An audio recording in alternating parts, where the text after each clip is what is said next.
हमारा संविधान सिर्फ एक किताब नहीं है जिसपे सिर्फ संवैधानिक पदों के बारे में लिखा हुआ है, जिसमें सिर्फ हमारे अधिकारों के बारे में लिखा हुआ है। हमारा संविधान एक प्रोटेक्टिव शील्ड है, एक ऐसी लेयर है जो हमें सुरक्षित रखती है हर तरह के शोषण से।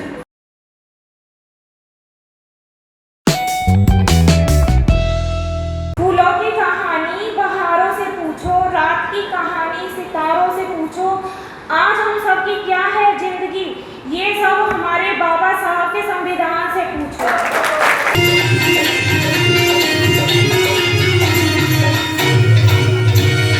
सखी सहेली पढ़ने लागनी कोई भी कर प्यारी ना, माँ बापा का लाड प्यारी हो घर में कुछ भी पाई ना, खेल कूद में पढ़ने लिखने में अच्छा नाम कमाया माँ, घर में चुपा चूल्हा तेरा सारा काम कराया, बनने राखी न कसरिया वतने पे ये माँ, मेरी वाली सी उमरिया वतने पे ये माँ। क्योंकि अम्बेडकर जी या फिर जो भी हमारे बड़े बड़े बहुत महान समाज सुधारक रहे हैं, उन्होंने सिर्फ किसी एक कास्ट, किसी एक कम्युनिटी के लिए काम नहीं किया। उन्होंने नहीं बोला कि मैं तो बस डिप्रेस्ड क्लासेस के लिए लड़ूंगा, उन्होंने बोला नहीं, मैं महिलाओं के लिए भी लड़ूंगा, जो चाहे किसी भी कास्ट की हो, किसी भी कम्युनिटी की हो। तो इसलिए उनका जन्म दिवस भी सबके साथ मिलकर मनाया जाना बहुत ज़रूरी है। तो ये बात मुझे बहुत अच्छी लगी कि यहाँ पे हर कास्ट के, हर कम्युनिटी के लोग आए हुए हैं। हमारा संविधान सिर्फ एक किताब नहीं है जिसपे सिर्फ संवैधानिक पदों के बारे में लिखा हुआ है, जिसमें सिर्फ हमारे अधिकारों के बारे में लिखा हुआ है। हमारा संविधान एक प्रोटेक्टिव शील्ड है, एक ऐसी लेयर है जो हमें सुरक्षित रखती है हर तरह के शोषण से। अगर आपको कभी भी लगता है कि आपका शोषण किया जा रहा है, आपको जो अपॉर्चुनिटी मिलनी चाहिए वो नहीं दी जा रही है, तो आपके पास बहुत बड़ा हथियार है जो कि है आपका संविधान।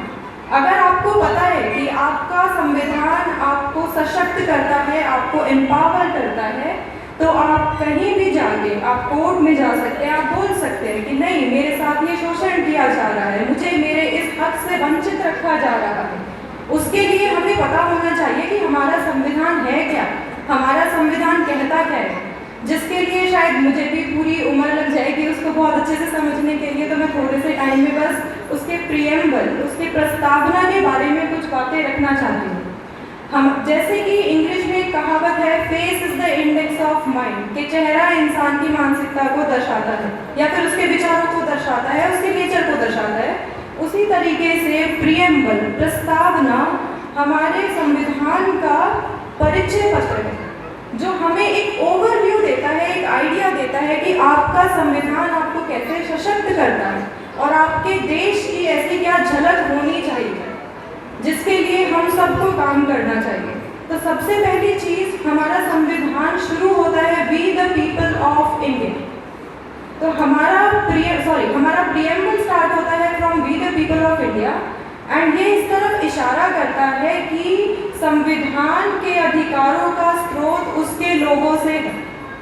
और वो प्रियम्बल इस तरफ इशारा करता है कि हमारा जो देश है वो धर्मनिरपेक्ष, एक आज़ाद देश है जो कि एक डेमोक्रेसी से बना है। डेमोक्रेसी मतलब that we all have a right to vote. आज जब आपको पता होता है कि ये लोग इलेक्शन पे खड़े हैं, तो आप पहले ही सोच लेते हैं कि नहीं, मैं तो इसी को वोट दूंगी क्योंकि मैं चाहती हूँ कि मेरा नेता ऐसा होना चाहिए। तो वो अधिकार हमें संविधान से मिलता है जिसके बारे में प्रियम्बल में भी लिखा गया है। तो प्रियम्बल हमें 3 चीज़ें देता है, हमें 3 चीज़ों की रक्षा करता है। One is justice, that is न्याय, लिबर्टी मतलब स्वतंत्रता, and anyone else? Anyone? Equality, समानता। तो ये 3 चीज़ें ऐसी है जिसकी सुरक्षा हमें हमारा प्रियम्बल देता है। क्यों देता है? ताकि हमारे देश की एकजुटता, हमारे देश की अखंडता हमेशा बरकरार रहे। सो हमें भी हमेशा ऐसे काम करने चाहिए जो हमारी यूनिटी को, हमारी अखंडता को बरकरार रखे, जिसके लिए अम्बेडकर जी ने बहुत काम किया, बहुत संघर्ष किया। तो क्योंकि आज का हमारा टॉपिक है महिलाएं, तो मैं अंबेडकर जी की एक लाइन बोलना चाहती हूँ कि अंबेडकर जी ने बोला कि मैं एक समाज में कितनी उन्नति हुई है उसको नापूंगा कि उसकी महिलाएं, उस समाज की महिलाओं ने कितनी उन्नति करी है। सो अगर हम चाहते हैं कि हमारा समाज बहुत उन्नति करे तो बहुत ज़रूरी है हमारे समाज की महिलाएं बहुत उन्नति करें। और उन्नति करने का सबसे पहला, सबसे बेहतर और मेरे ख्याल से सबसे आसान तरीका यही है कि आप खूब शिक्षित बनें। Education is always your weapon. जैसा कि हमने सुना है, a pen is always mightier than a sword, कि आपका जो पेन है, जो एक कलम की ताकत होती है, वो एक तलवार की ताकत से भी कहीं ज़्यादा है। आज आप गुस्से में मार कटाई कर दो, किसी को मार दो, पर अगर वहीं एक एसडीएम साहब उसमें सिग्नेचर कर देते हैं कि इसको पकड़ लिया जाए क्योंकि ये गलत कर रहा है, तो किसकी पावर ज़्यादा होगी? कलम की ना। और वो कहाँ से मिलेगी आपको? वो शिक्षित होने से मिलेगी।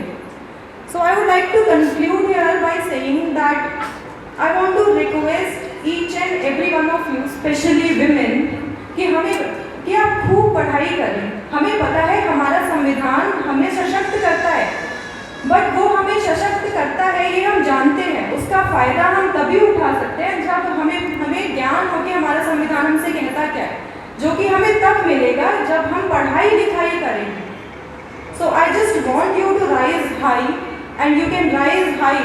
अभी हम लोगों ने डांस देखा, उसमें बोला कि पर कटे हुए हैं, कई सारी चीज़ें, बहुत सी चीज़ें थी जो कि सच है, काफ़ी टाइम से चलता आ रहा है, पर हम अपने पर फिर से उगा सकते हैं और उनसे बहुत ऊंचाइयां भर सकते हैं।